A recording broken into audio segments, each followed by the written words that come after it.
করার পরে সে আরো বাইরে গেছে। এই হলো দলের বদনাম করতেছে, ভোট নষ্ট করতেছে। তারে যে এখানে যে হায়দার আছে, এই হায়দারে হারে লালন পালন করে। এখন হায়দারের সামনে, হায়দার হলে এখানকার যে পুলিশই আছে না, ইনচার্জ, উনি আমাকে কইছে আপনারা সুষ্ঠুভাবে করেন, আমরা হেনে গেছি, কিন্তু উনি ওনার পক্ষটা নেই। এখন ওনার সামনে সবাইরে সব জায়গায় দিচ্ছি আমরা, ওনার সামনে ইয়া বাইরে এলো সবাইরে একজন ধরে সামনে দিলাম, কিন্তু এই সাইরা দিছে, এই লোকটারে ধরে রাখে নাই। আমরা তো আর ধরে রাখতেছি না, এই দেখতে আঘাত করতেছে।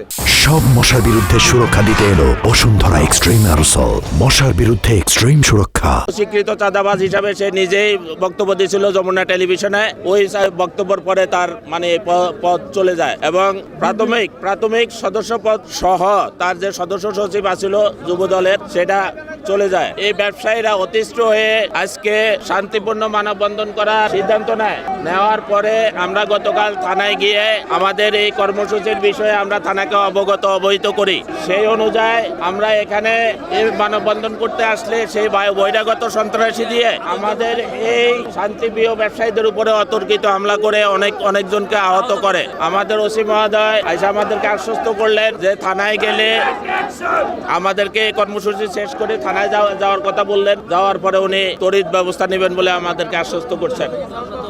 আমরা আপনাদের মাধ্যমে, আমরা ব্যবসায়ীরা নিরীহ ব্যবসায়ী, আমাদের ব্যবসায়ীরা নিরীহ, কোনো ঝড় ঝামেলা ওনারা করেন না। নিরীহ ব্যবসায়ীদের পাশে দাঁড়ানোর জন্য রাষ্ট্র যেন এই নিরীহ ব্যবসায়ীদের পাশে থাকে, আপনাদের মাধ্যমে রাষ্ট্র সংশ্লিষ্ট সকলকে অনুরোধ করব যে নিরীহ ব্যবসায়ীদের পাশে যেন রাষ্ট্র থাকে।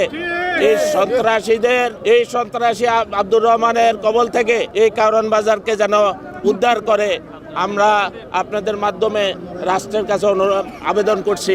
আমাদের ব্যবসায়ীদের নিরাপত্তা দেওয়ার জন্য আবেদন করছি। সে এখনো আমরা শুনতে পারলাম লাভিন্সি হোটেলের ওখানে অস্ত্র নিয়ে বহিরাগত লোকজন নিয়ে সে মহড়া দিচ্ছে।